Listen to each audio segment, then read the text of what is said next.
India voice, आपकी सोच, आपकी आवाज। नमस्कार, इंडिया वॉइस देख रहे हैं आप। मैं हूं आपके साथ आकाश सरोज। चलिए हरियाणा की खबरों पर नजर डालते हैं। हरियाणा के पूर्व मुख्यमंत्री और विधानसभा में नेता प्रतिपक्ष भूपेंद्र सिंह हुड्डा कुरुक्षेत्र पहुंचे। इस दौरान उन्होंने राज्य सरकार पर जमकर हमला बोला। हुड्डा ने कहा कि आगामी मानसून सत्र में विपक्ष जनता से जुड़े हर मुद्दे को मजबूती से उठाएगा। उन्होंने प्रदेश की कानून व्यवस्था, बेरोजगारी और किसानों के मुद्दे को लेकर सरकार को आड़े हाथों लिया। कहा कि कानून व्यवस्था हरियाणा में पूरी तरह ठप है। साथ ही उन्होंने मानसून सत्र में सरकार को हर मुद्दे पर घेरने की बात कही।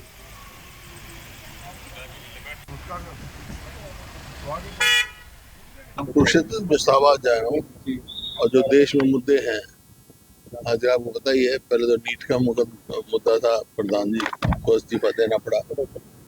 अब मुद्दा जो है मंदिर का जो है उसकी दान का चोरी का मुद्दा चल रहा है। पूरे देश इस बात से चिंतित है। ये तो श्रद्धा का मामला था। श्रद्धा जैसा उसकी सुप्रीम कोर्ट के जज के अंदर CID से पूरी जांच होनी चाहिए और दोषी को सजा मिलनी चाहिए। हरियाणा में बिजली कर्मचारियों की 11 से 13 अगस्त तक प्रस्तावित 3 दिवसीय हड़ताल से पहले प्रदेश की राजनीति और बिजली विभाग में हलचल तेज हो गई है। कैबिनेट मंत्री अनिल विज ने कर्मचारियों के तीनों प्रमुख मांगों पर सरकार का पक्ष रखते हुए कहा कि इनमें से 2 मांगों का समाधान पहले ही हो चुका है, जबकि तीसरे मुद्दे पर भी सरकार स्तर पर चर्चा जारी है। वहीं उन्होंने कांग्रेस पर भी तीखा हमला बोला और देश की सुरक्षा को लेकर केंद्र सरकार की नीतियों की सराहना की। हमने बिजली बोर्ड की यूनियनों को बुलाया था, मैं खुद बैठा था, सारे अधिकारी बैठाए थे। मुख्य रूप से उनकी 3 मांग। पहली मांग तो ये थी कि बिजली का प्राइवेटाइजेशन ना किया जाए। उसका हमने उनको बताया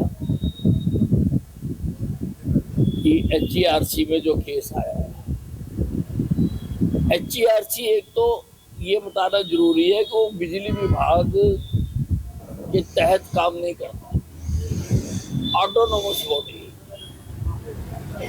जो एप्लीकेशन गई है वहां पर वो हमारे मार्फत तो नहीं गई है, सीधी HERC में गई है, पर HERC सुनवाई उसकी कर रही है। और हमने उनको बताया कि HERC में हमने सरकार ने प्राइवेटाइजेशन का विरोध किया। इधर अंबाला शहर में सर्व कर्मचारी संघ के बैनर तले बड़ी संख्या में कच्चे कर्मचारियों ने अपनी विभिन्न मांगों को लेकर उपायुक्त कार्यालय के बाहर धरना प्रदर्शन किया। प्रदर्शनकारी कर्मचारियों ने सरकार से कच्चे कर्मचारियों को नियमित करने की मांग उठाई। इसके साथ ही उन्होंने लंबे समय से लंबित अन्य मांगों को भी जल्द लागू करने की अपील की। धरने को संबोधित करते हुए कर्मचारी नेताओं ने कहा कि वर्षों से सेवाएं देने के बावजूद हजारों कर्मचारी आज भी अस्थायी रूप से कार्य कर रहे हैं। उन्होंने सरकार से वादा पूरा करते हुए कर्मचारियों को पक्का करने और उनकी सभी जायज मांगों को तुरंत लागू करने की मांग की।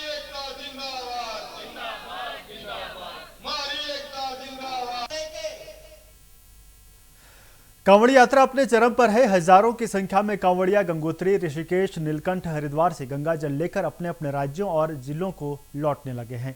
हरियाणा उत्तर प्रदेश सीमा पर कलानौर, यमुनानगर जिले में पुलिस ने सुरक्षा के व्यापक प्रबंध किए हैं। एक तरफ जहां कांवड़ियों के ठहरने के लिए विभिन्न सामाजिक संस्थाओं ने कैंप स्थापित किए हैं, वहीं जगह जगह पर पुलिस तैनात है ताकि कोई असामाजिक तत्व इन कांवड़ियों को कोई नुकसान न पहुंचाए।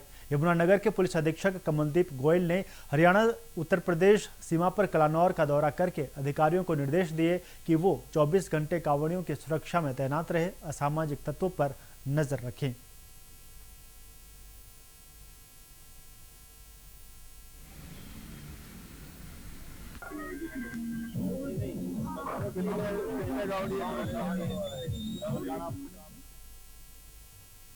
इधर यमुनानगर में कांवड़ यात्रा के दौरान एक दर्दनाक हादसा हो गया। 2 परिवारों की खुशियां हमेशा के लिए उजाड़ गया।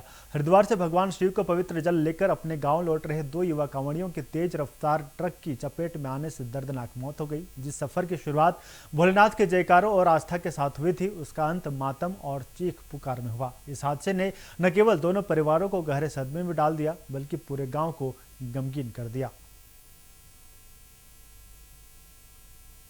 ये रात हमारे पास एक राहगीर ने सूचना दी थी कि अभी अभी एक एक्सीडेंट हुआ है जिसमें हमारी टीम मौके पे पहुंची। एम्बुलेंस में उन दोनों को जो घटना में घायल हुए थे उनको तुरंत हॉस्पिटल पहुंचाया गया, लेकिन उनकी हॉस्पिटल पहुंचते पहुंचते डेथ हो गई थी। इसमें दो 21 साल के नौजवान थे जो नरवाना के रहने वाले थे, जिनका पोस्टमार्टम के बाद परिवारजनों को बॉडी सौंप दी गई है, जो अपने आगे नरवाना के लिए निकल गए हैं। कहाँ से है, जो क्या करने आए थे, कौन? ये कावड़िए थे जो कि 3 तारीख को हरिद्वार से चले थे और इन्होंने 11 तारीख तक अपने नरवाना में पहुंचना था। तो रात ये इंसिडेंट हो गया जिसमें इनकी डेथ हो गई है। तो सर पैदल थे या बाइक पे? ये पैदल थे। तो फिलहाल मेरे साथ इस बुलेटिन में इतना ही। देखते रहिए इंडिया वॉइस। नमस्कार।